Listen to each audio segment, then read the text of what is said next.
How was the weather out there? It was good. It was chilly.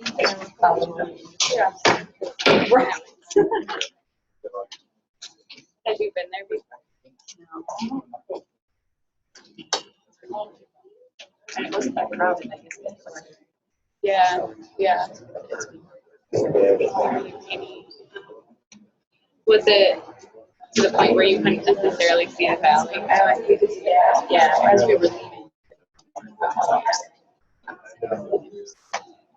So I feel like the last 2 months I were there. 5 minutes, 6 minutes, maybe. Okay. Sure. Yeah. Which hikes did you do? Just like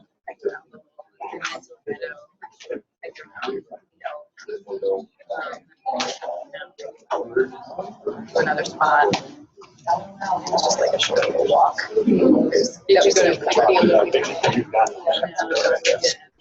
We didn't actually. Oh, you did? Yeah. We're gonna try and go Sorry. Yeah.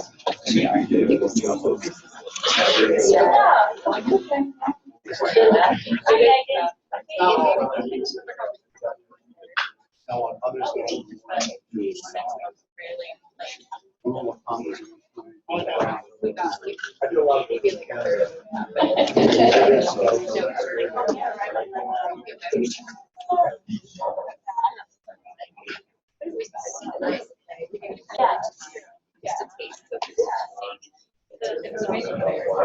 Yeah, Clear Lake is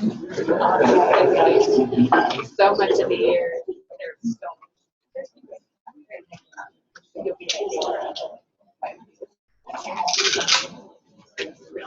but because so many other people have hiked, you don't hear the juice. And I would say,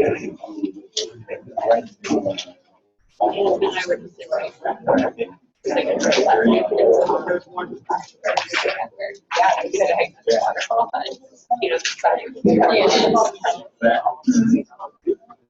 That's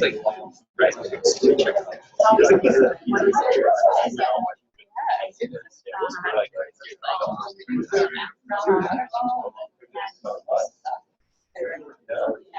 It was also know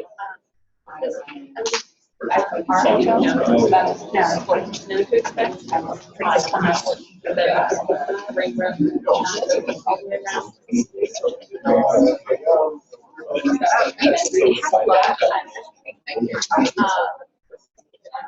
But even that.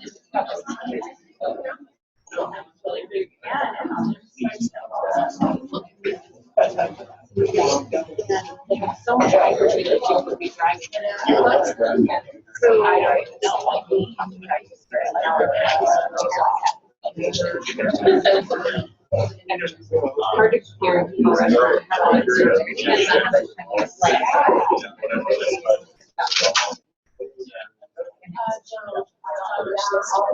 Yeah.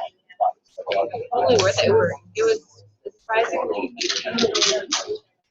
Or like everyone's yeah, and all in and out really easily.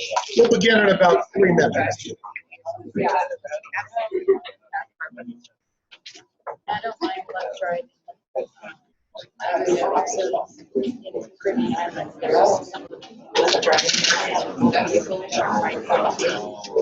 the partners are right.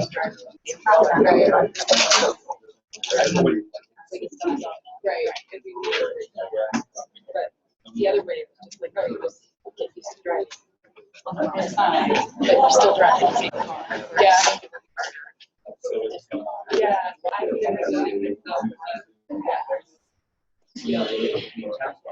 have you ever seen there's like this video about there's like like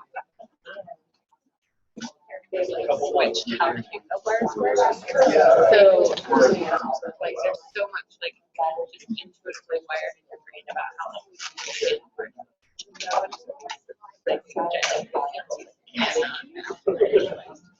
So it seemed like it was that way. Yeah. Like, it's brain. It's just been so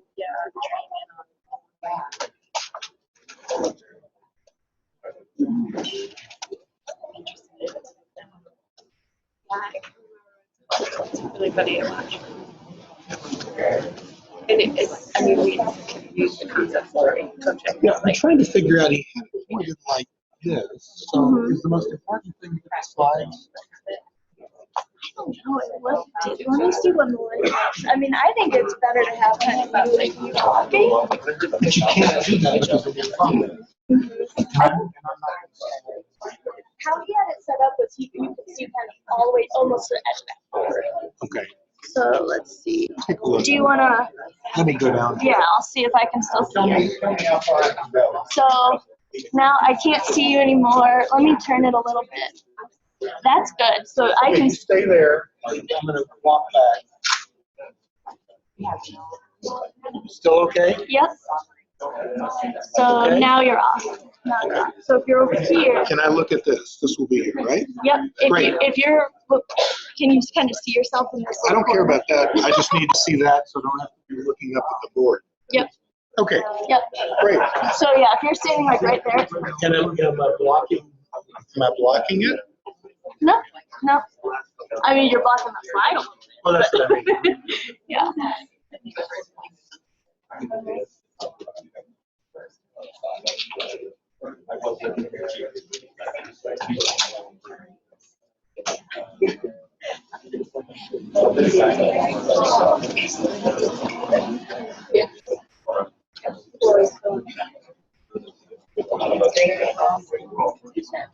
Good morning.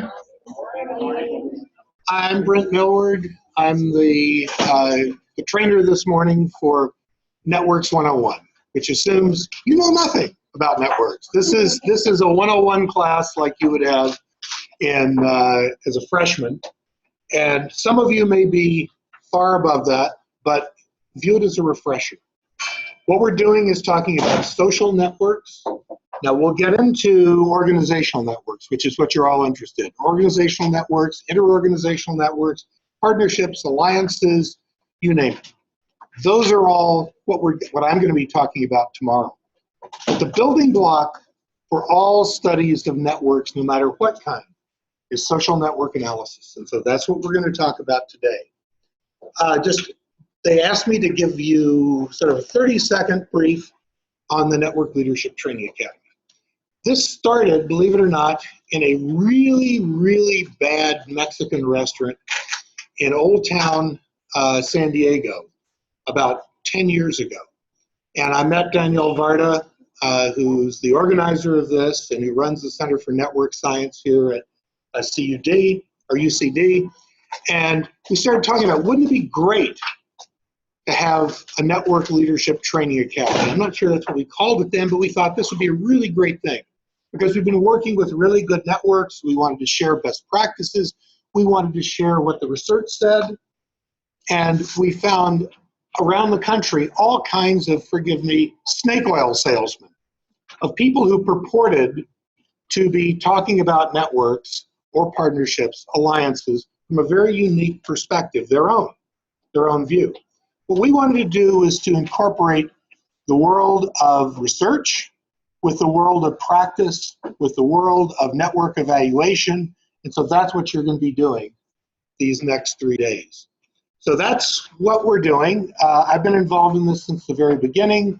You'll see, sadly, 2.5 years ago, Keith Provan, who I worked with as a collaborating scholar for 26 years, passed away. We were the 3 people. We brought in, so Danielle, Keith, and myself. Danielle brought in Darren, who you'll have, I think, tomorrow. And then I brought in Janice Pope from Calgary because she was the best network manager we've ever seen. Her network was more highly evaluated than any one we'd ever looked at. That was the Child and Youth Healthcare Network for Southern Alberta. And so she'll be talking about, and she has a vast experience in managing networks sort of at the ground level. So this is what we're going to be talking about today. If you have questions, please raise your hand. It's going to be a forced march. I got to get out of here at 5 till 10 because Danielle is coming in. We need to give you a break. We need to, she needs to set up, and she's going to start right at 9 o'clock. So it's great to have you all here.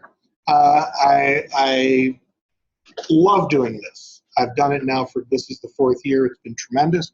Even see a former student from 10 years ago here, which is great. So anyway, here's what we're going to do.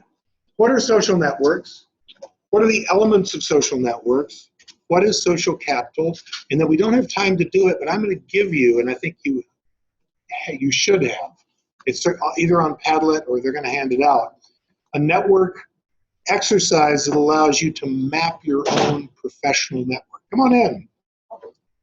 So that's what we're going to do. So the first question is, where does network analysis come from?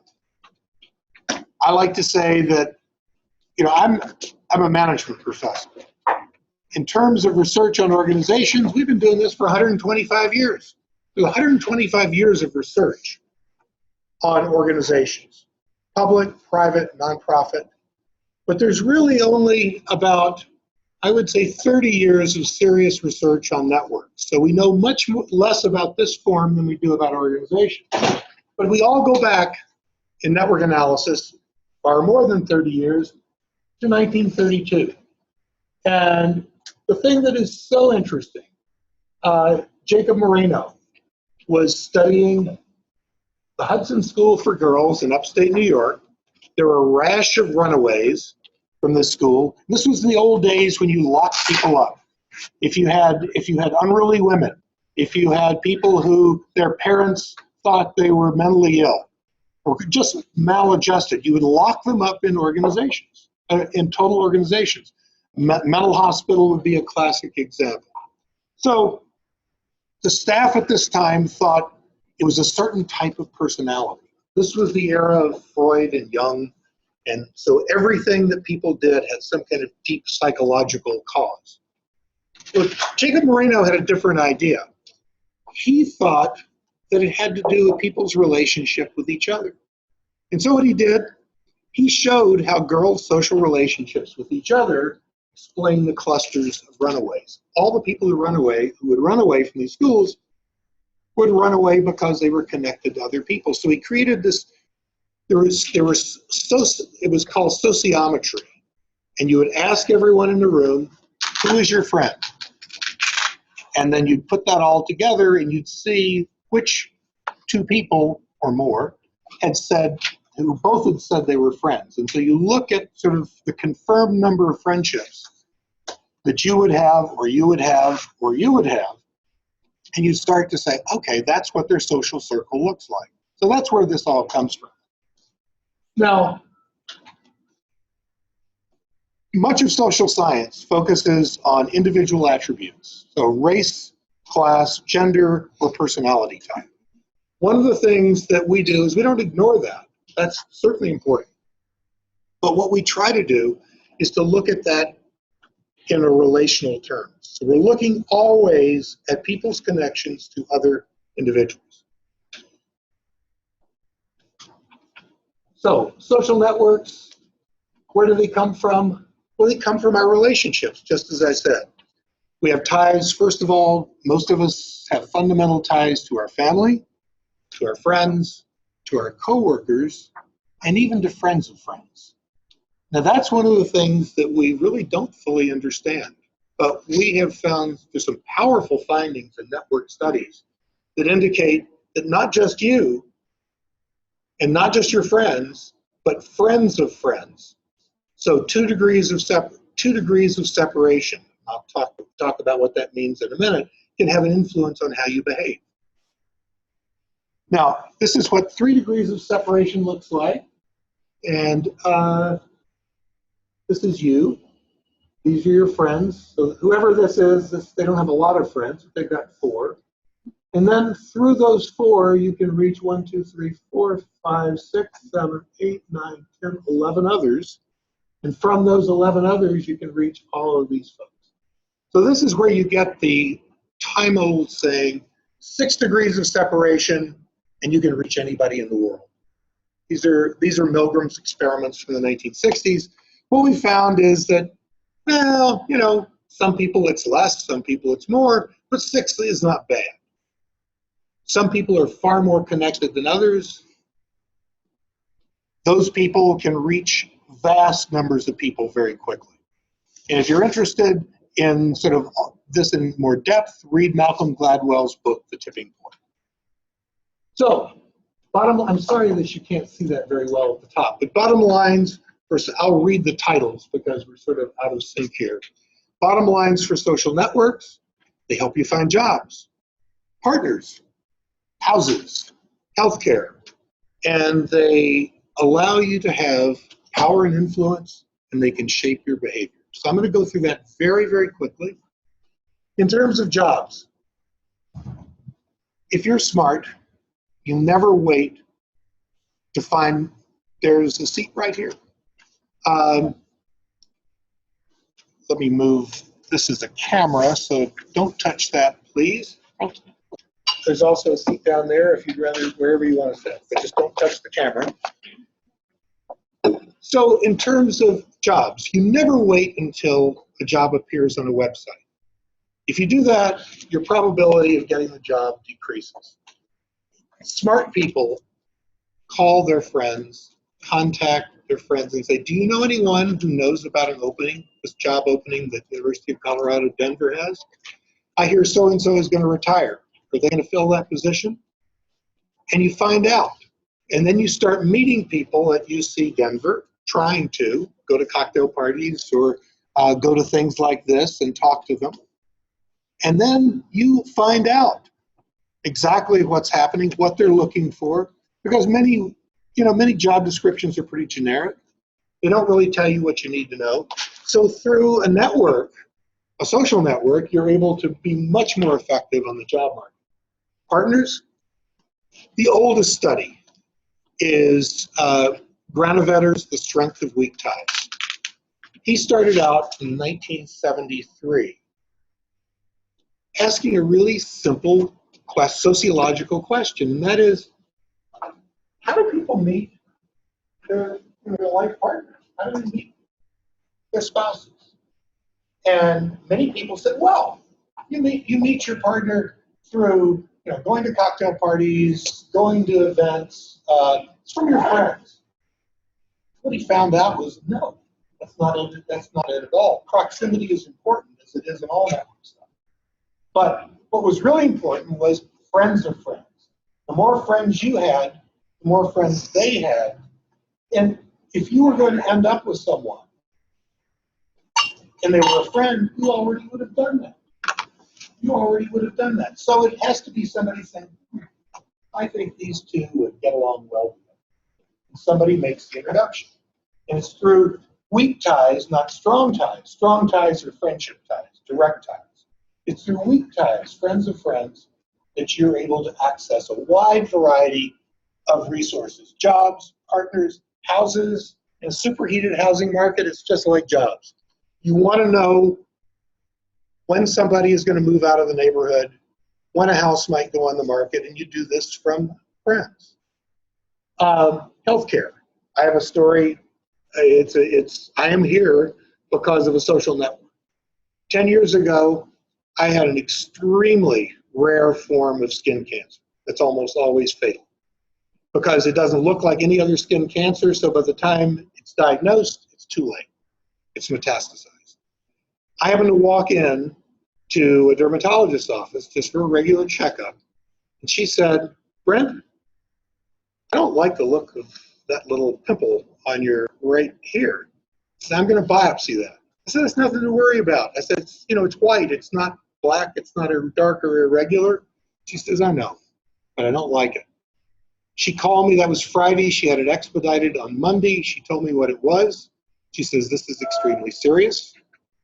We need to get you to the best place in the United States because it's so rare and so few people have it. 51,000 people have desmoplastic melanoma since it was discovered in Australia in 1971. So she says, look, I spent the weekend calling all of my old doctor friends, people that I trained with in medical school, people who I've met at conferences, and we have a place for you at Boston, at Massachusetts General Hospital. The chief of oncological surgery at Harvard and Mass General will be the one taking care of you. I was there literally in 3 days. 3 days. And the outcome was brilliant, but basically another week and I would not be here. And it was her social network that she was able to activate. Now what this does, it raises the question of how long do ties persist? So it's not just that you have to maintain these ties every day, but if you've had a really good working relationship like she did in, say, a clinical rotation in medical school, or in her residency, or in some training course to get board certified, she was able to activate those linkages and get me to where I needed to go very quickly. And one of the things that was very funny when I first told this story, it was in Canada. Of course, Canadians have a national healthcare system that they're very justly proud of. And the chief medical officer for Alberta's audience told the story. His comment was, I heard him very loudly say to his neighbor, just like a Yank to jump the line. And that's the kind of mentality that you have in a national health system where things are triaged. So anyway, influence, power, where you stand in a network gives you influence and power, shapes your behavior. The expectations of others shapes your behavior. Now this is a network glossary. That's what that title reads. And so you don't need to worry about this. This will be in the slides, they're on path, so you can access these with no trouble. But nodes, links, structure, hubs, boundary spanners, and brokers. Those are, hey Danielle, how you doing? That is what constitutes social networks. So those are really important. I'll talk a lot about that as we go on. One of the things you need to think about are different forms of networks. Networks can be less centralized or more centralized. You see this network over here, you've got a lot of connections, but there's not a great degree of centralization through one or two hubs like you see here. This is a more centralized network. So structure makes a difference. It makes a difference in terms of who you can access. It makes a difference in terms of how vulnerable the network is.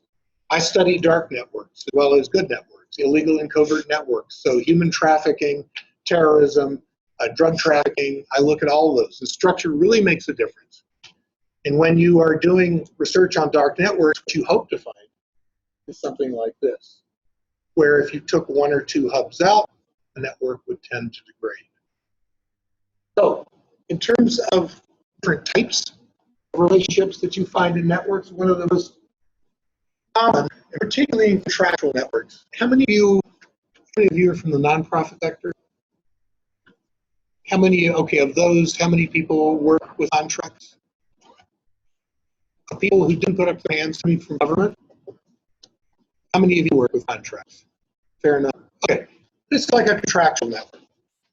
So let's say this is a government office, Department of Health, the Department of Housing and Urban Development, and they issue grants. And so you have something like this. Or let's say this is just, we're talking about social networks, super popular people. So super popular people, they would be connected to everybody, but these people may not be connected to each other. So hub and spoke, great power to the center, and not much out, there's not much of a network outside of one person. So to get to any other person, you've got to go through this person. Another one, this is the warm and fuzzy version, all channel, everybody related to everybody else. So this is the kind of network we like to think we want to be in. But you really want to have everyone connected to everybody else. It's, you know, there's no degree of it's not centralized. You can talk to everybody you want to in here. So it's great. It's wonderful for building consensus, getting things going. We'll talk more about that later. Then you start to say, well, bridging networks, bridging two networks. So you've got two networks. You've got this network here, and then this network down here, and it's bridged between these two individuals. And that's the way things happen. I mean, and when you're creating partnerships, you may try, for example, I work in veterans partnerships a lot, particularly trying to combat veteran homelessness. So you have the housing folks over here, you have the mental health people over here, you have the veteran services people here. You've got to have effective bridges, all of those sub-networks, if you're going to adequately deal with the full needs of veterans. And so that's what you're looking for. You're looking for bridges. And okay.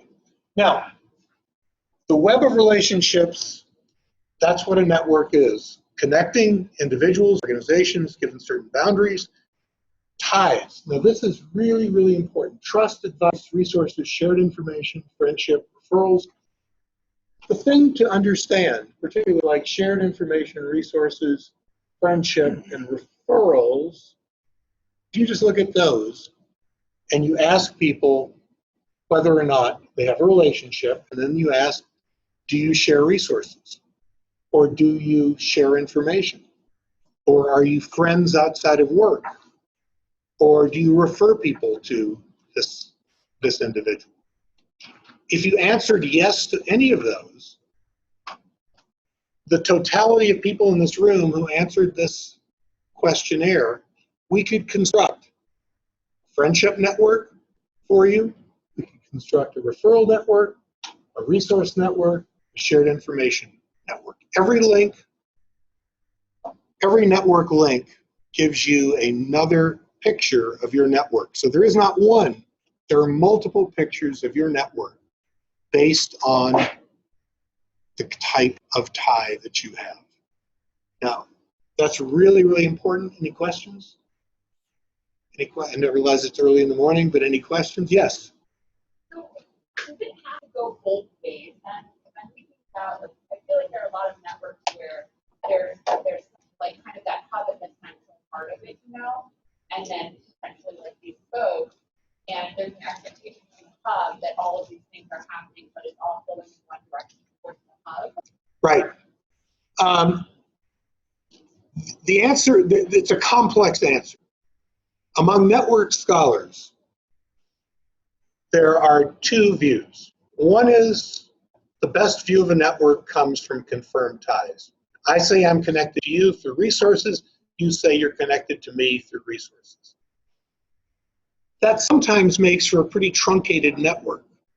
So one of the things scholars do is relax the assumption of reciprocity. And so we look at the reciprocal network and then the one that's not reciprocating. And you figure, well, if somebody said they've got a tie, even though somebody didn't confirm that, that may still be a relationship. And so there is debate. in the field. Now, I'm not going to go into it in great length. For me, I like to work with confirmed ties if at all possible. But there are other people who don't, and I have done unconfirmed ties in the past as well. Does that answer your question? Yeah. You get different views based on whether it's a much stronger if you insist on reciprocal ties, but it tends to be a smaller network. And if it's unconfirmed, it tends to be a bigger network, but you may have trouble really making a strong case for the being relationship. The other thing you asked was so the hub and spoke connections through the middle. I've got a great illustration from Mara of that fact, so just kind of hold off on that. Okay, any other questions? All right, so web of relationships, trust. Now this is the most important thing. Trust and reciprocity are the coin of the realm when it comes to networks, social networks, and I would argue organizational networks as well. But in social networks, that's all that holds you together. If you don't trust someone, if they have done you dirty, if they have said they were going to do something and didn't, or they haven't acted in a responsible manner toward you, what do? You cut off that relationship unless you're just a glutton for punishment. So, I mean, the things in life that are really important are who do you trust?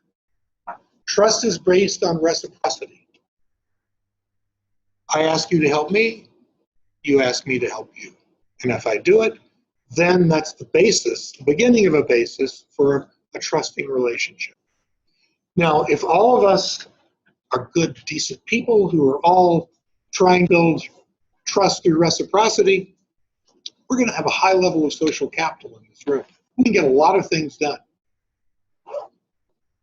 Now, if you look at all kinds of other ways of coming together collectively, trust is always important, but if I go to CVS to buy some shampoo, I don't need a trusting relationship. It's just, is it a good price? Is it a good product? So if you're in a market system, trust, while important, is nowhere near as important as it is in a network.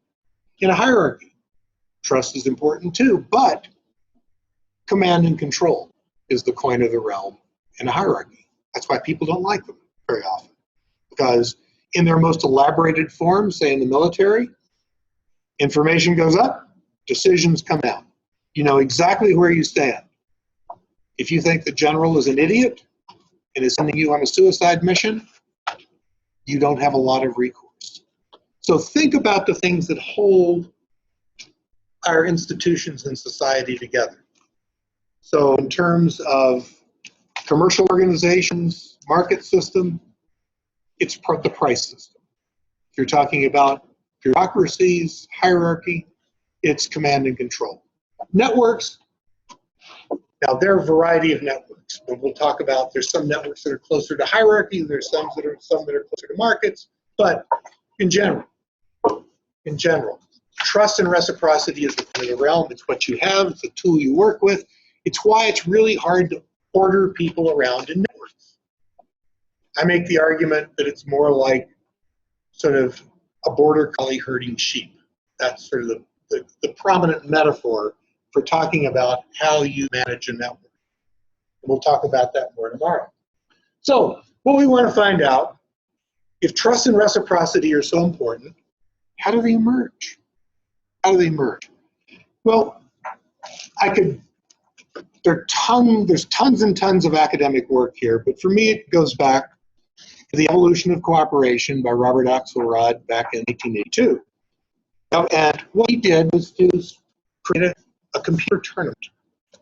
He wanted to know how cooperation developed on what he called self-interested egotists in society. And so he asked these mathematicians, game theorists, economists, social scientists of all types, is give me a rule.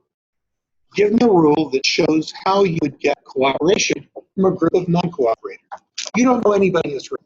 No, nobody in this room. You're a total individual with no connections to anybody else.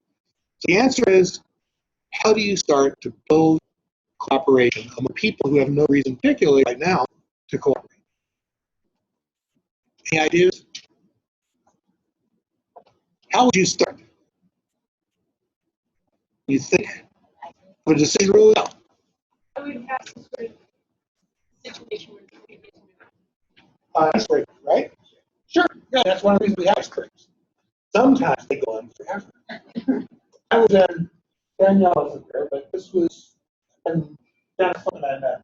There was a network meeting that actually not contracted with them, and a place called Canmore in Alberta. We had a woman who thought the only thing was whether or not to do it. And she had a talking stick, and it was a room like this, and the talking stick went around. And it was like an hour and a half session. We never got anything done. People were still talking about themselves as the talking stick passed around.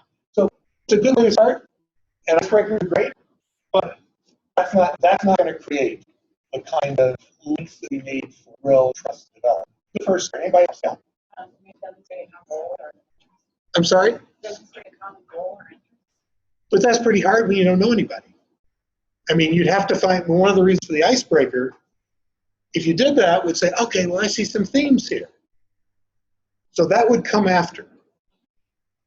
Good idea, but it would come after the icebreaker. Anybody else? Think of something unbelievably simple that we do every day in the world.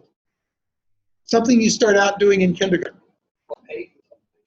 You can offer money for services or information. Sure, but you gotta have money to do that. All right, you don't have any money. We're just assuming we're all self-interested individuals. Absolutely true if you have money.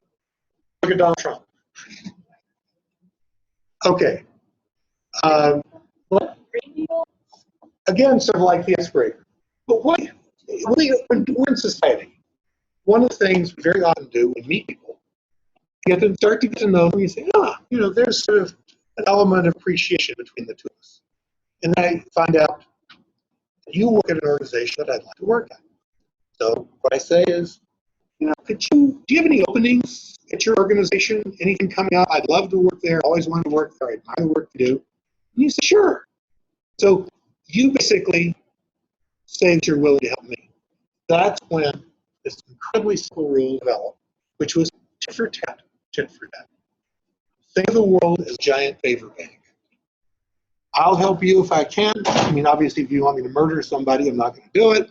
But, if it's something that's reasonable, I'm willing to do that. So that's what won this tournament. So, yes, as cooperation emerged among a group of people who are self-interested in a repeated game will tend to behave in a generous manner until the other person defects. That's an important term.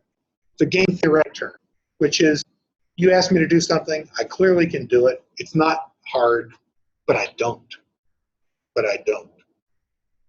This strategy that emerges from this realization is tit for tat, so like for like. So I ask you for something, you respond. You ask me for something, I don't, I defect. How are you going to treat me next time I ask for something? Might not be likely. Right, you'd be much less likely to do something for me, right? So people observe, now this is the important thing, this kind of tit for tat does not occur among two people alone. It occurs in a social world. So other people observe what's going on. So this is from the journal Nature, and it really shows, again, I'm sorry if this is cut off at the top, reciprocity builds trust. And here's what we're going to show you. This is really, you'll get this from, you can download this from Padlet. This is what we've been talking about. This is A. This is reciprocity builds trust. A helps B, B helps A. So that's a reciprocal relationship, right? Right? That's one way trust starts to emerge. Now the other thing that emerges over time. So the more this occurs, the more trust you get. But it's not the only way. There's an upstream form. This is the most common. But there's an upstream form of trust too, which is first A helps B, and B helps C. There's a movie that has this in the title of about 10 years ago. Pay it forward, exactly. This is pay it forward. This is pay it forward. And then there's another one. First A helps B, And then C helps A. This is called downstream trust. This is, anybody think what, if there's no movie with this title, but they're bumper stickers that capture this. Karma. Karma. Oh yeah, what comes around goes around. That's good. I was thinking of random acts of kindness, just random acts of kindness. Now, why do these three kinds of trust occur the way they do? We can certainly understand this doesn't need a social world for this to operate. These two do, and this is how the process works. So over here you have reputation of A is updated almost continually. So you have A here, this is the node, and A either helps B or not, or A does not help B. But again, we live in a social world. We live in a social world of direct experience and indirect experience. So some people observe what happens. This node, for example, did you see that? B helped A, but A didn't help B. So they start to gossip. They start to talk. All these people all these people are observers, direct observers. And over these people over here, this is the rest of the population. This is where gossip plays a really important role. And all of a sudden, A's reputation for trust has gone way down, way outside of the direct observation of the event. So that's why trust can just start to build or can start to just absolutely collapse, because there are all kinds of people observing and hearing about the observations from other people. Now, I like to say trust creates social capital. What isn't WD-40 good for, right? If you got a refrigerator door that squeaks, WD-40. If there's a squeak in your car, WD-40. I was doing this talk in upstate Illinois about a month ago, and somebody told me that she liked to go fishing in Lake Michigan, and it was great to put WD-40 on lures. You caught far more fish if there was WD-40 on the hooks than not. So it's something that just has a multitude of uses. And think of trust creating social capital. That's like WD-40. Now, trust is one thing, but the other thing is social capital facilitates performance. If you have a high degree of trust, you have a high degree of social capital, it facilitates network performance. So just like WD-40 is good for almost everything, duct tape is too, including tying people up, I suppose. But duct tape is useful for almost everything. Anything that's falling apart, put duct tape on. It holds it together. Now, trust, and when we talk about social capital, we talk about trust. There are two elements. One is trust in actions. Can I trust you to do what you say you're going to do? But there's also trust in information. Suppose in our example of the people observing A and B, their interaction, the observers are duplicitous. And they start saying, well, they actually did help me. That was not the case. If you don't trust what people say about what they've observed, that can make trust go down. On the other hand, if they're observers who really are very careful about the way in which they convey what happened, it helps to build trust. Now, this is what we call the virtuous cycle or virtuous triad. So trust, reciprocity, network, all together, all those gears in sync, you've got a really effective network. You can get a lot done. You can get a lot done in this kind of network, which is one of the reasons you'll hear a lot from Danielle, from Janice Pope and myself about things like toxic nodes. What do you do with a toxic node whose sole goal in life is to throw sand into these gears? They don't want the network to succeed. How do you deal with that? And that's one of the things we'll talk about as we move ahead. Now, in social networks, there are four general patterns in effective networks that we found over, again, the last 30 years. And you start thinking about this and you say, oh my goodness, this is so depressing. Birds of a feather flock together. people who have gone to the same school, people of the same race, social background, ethnicity. This is a world I don't want to live in. This isn't an inclusive world. Well, all I would ask you to do is hold your judgment in abeyance a little bit. Because when you start thinking about how this actually operates, you realize that in much of life, we're dealing with dilemmas. And that's a big, big theme in network research, dilemmas. One of the dilemmas you have is to get moving. To get a network moving, you've got to have birds of a feather. People who think they're a problem. There's a problem, say, with veterans homelessness. One of the things that the group I'm involved with desperately wants to do is to achieve a level in Tucson of functional zero. So every veteran who wants a home, place to live, off the streets, should have one.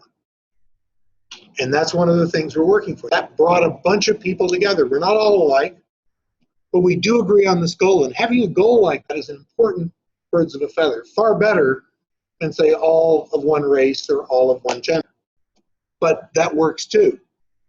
If you want to validate the principle of birds of a feather, walk through a university dining hall or food court, and you'll see birds of a feather everywhere. You'll see the jocks. You'll see the fraternity types. You'll see the computer nerds. They've all sort of joined together. Now, but the most important thing about birds of a feather is that proximity is one of those attributes. So it tends to be people you're in connection with or close to. It's not everybody in the whole world, but it's people you're close to. And so there's this opposite principle, and this is where you get the dilemma of social network, effective social network interaction. You got birds of a feather, you need enough coherence so that you can move forward, but you need opposites. Opposites attract. It's one of those old, those old saws that, are sort of true, but it's used so often it's used for everything. You've got to have some people who are different. So if you want innovation, if you want to reach a wider, a more inclusive audience, you've got to have that diversity. So as a network manager, and we're not at a point where we're even talking about network managers, we're just talking about how social networks emerge, you've got to balance those two. Enough coherence to stay together, but enough people, individuals, nodes that are different so that there's innovation. Otherwise, it's just everybody talking to everybody else. There's a wonderful story. A friend of mine is a professor at University of Georgia, Hal Rainey. He's a very famous public administration scholar. He started his career at Florida State University. His wife's a lovely person. Lucy didn't know a soul in Tallahassee. And she looked in the paper, and she saw this advertisement in the classifieds that said, this is before the internet. So he sees in the paper, Newcomers Club meets in Tallahassee on St. George Street, first Monday of the month at noon. I'm a newcomer, I'll go. So she shows up at the door, and she was quite young at that point, and the door opened up, and it was a group of women in their 70s. And they looked at Lucy like they didn't know who she was, and she says, I'm here for the meeting of the Newcomers Club. And this very lovely woman said, my dear, the last newcomer came here in 1945. And it was a closed circle, 1945. The circle had been closed since then. That was the last newcomer they let in. You can imagine how innovative that group was. So opposites attract, birds of a feather flock together, and then redundancy is a virtue in networks up to a point. So it's good to have redundancy, being able to get from one point to another by multiple paths up to a point, until there's so many paths that you would spend all your time negotiating those paths and not. So these are things we'll bring out and highlight. Danielle will do this, and when she talks about social network analysis, I'll do this when I talk about managing networks. And then the other thing is hubs, brokers, and boundary spanners are critical to network health. Again, these are general themes that you're going to see as we move forward. Well, this is an example.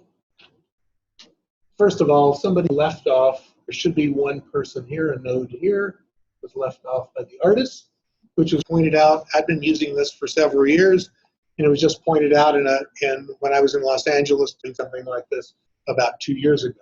But I still like this. So you take a look at who's calling whom in the traffic flow. This is what Edward Snowden released. And this is, you've got National Security Agency, NSA. They're basically just monitoring who's talking to who. So you get all these people are talking in some way to each other, and some are talking to each other more. So you've got right here, this is the hub. This is the person with the most connections, only with individuals within his cluster. And this is a suspected terrorist network. So the dotted line shows where people regularly talk. This is a broker. So on the sort of the tail of this kite, he is able to connect you to other groups, other networks. This peripheral person often connected to other networks.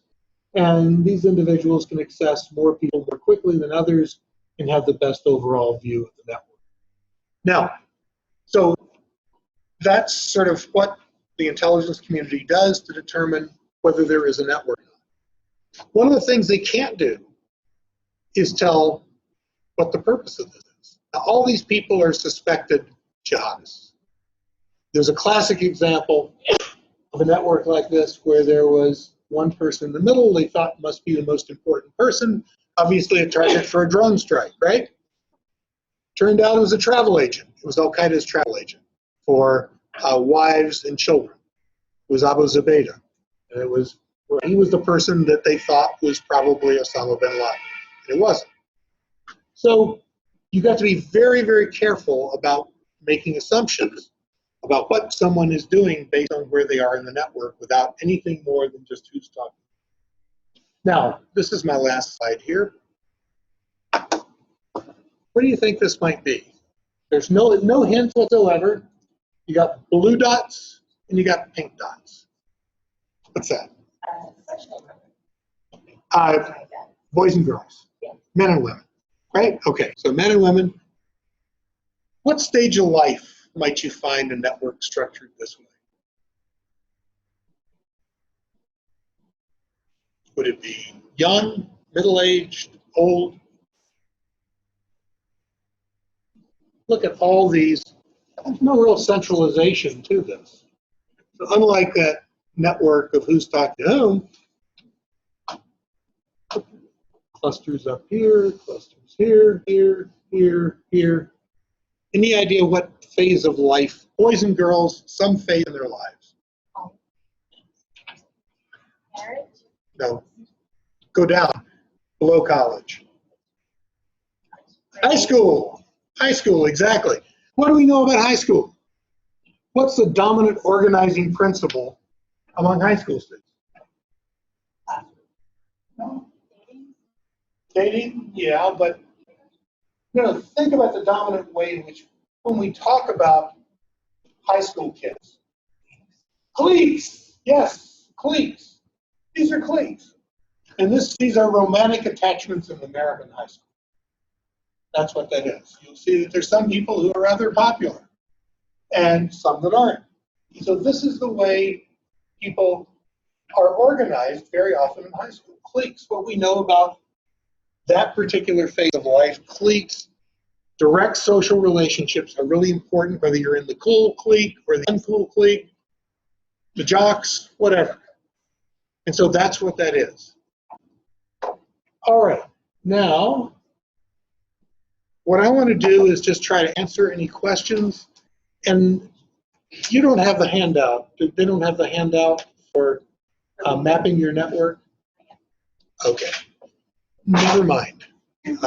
Let's just, between now and the next 5 minutes, 6, 7 minutes, until we break, to get ready for Danielle's talk on partner, questions. Yeah.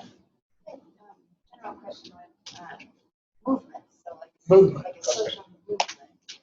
Is that, and I'm brand new to this, Okay, well, that's why you're here, Networks 101, right? Right. So hopefully my question is great. So is a, when we're assessing different networks, we can assess networks.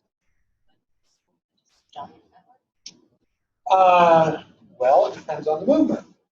A network, or excuse me, a movement can be a network of networks. You could, if it's the kind of social, if it's the kind of movement that has what we call broad shoulders, it brings together young, old, middle-aged, union folks, teachers around some issue, that can be a network of networks. On the other hand, there's some very relatively small networks. A network on biodiversity, for example, we have in southern Arizona, we have a biodiversity network that is not small, but it tends to be much more narrow and focused on one thing. Biodiversity of species in southern Arizona, particularly in regard to the border wall that exists in some places along our border. The fact jaguars can't get in, can't get out into their traditional mating grounds. That answer your question? Well, look, as we get into organizational networks, we'll get much more. Other questions? Oh, I'm sorry. No, it's okay. And I don't know if this is the proper place to ask this question, which is to piggyback off the Amanda's. How would we measure the effectiveness of that network? So how do we know if the network is moving, is effective in the relationship? How do we measure those things? Well, that's what the rest of this course is about. Perfect. Okay. But what you say highlights one of the real problems with network analysis. And that's very often what we do is static. So we take a picture of a network. So let's say it's the Alberta Child and Youth Health Care Network. Take a look at it in 2000. We take another picture of it in 2005, another in 2010, another in 2015. So what you have are 5 slices of what the network is. That's good. It's hard to do, takes a lot of resources. But what we really would love to be able to do is to assess performance over time, over the life cycle of a network. And we start to answer some questions. Do networks have sort of an effective life cycle? Are there, is 15 years about all you can get out of a network before you have to, develop another network? Those are questions we really need to know.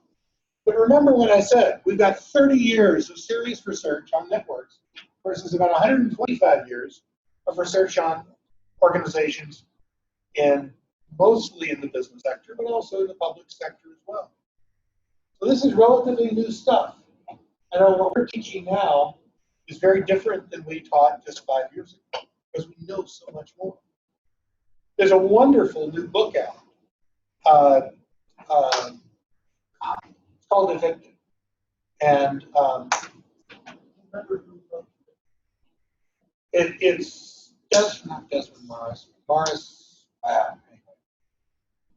Just Google Evicted. It's a fantastic book on basically in communities beset by poverty, the centrality of eviction to profit, to almost every bad thing that goes on. It's the ability of landlords to kick tenants out.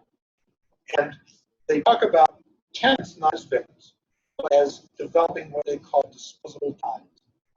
And the guy who did this is a sociologist. I think I may. Sorry?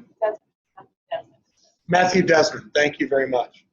He's at the Kennedy School at Harvard. And it is terrific. He shows both in terms of rich ethnographic detail as well as social network analysis how this eviction economy works, how people make money off of it, how people survive it, who are victimized by it. It's through the development of what he calls disposable ties. Ties that exist not between people who know each other, but between people who share the same characteristics, or the same circumstance. of both being a victim and how they help one another. It's like, it's the observation, it goes back to Karl Marx, that, you know, you may be a victim, but you're not a sack of pigs. You know, that even people with bad choices can make choices. And that's one of the things that that Matthew does in this book. So with that, I'm going to turn it over. No, you got a break, 5-minute break, right? Please get some coffee, tea, pastries, use the facilities. And if you have any questions, I'm here to try to answer any questions. Oh,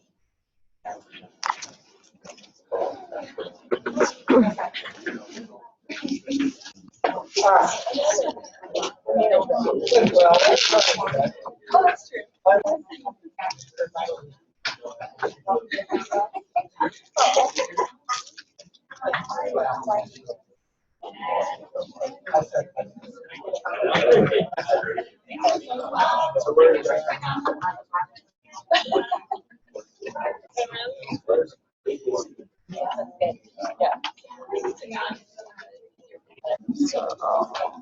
Then I just do this.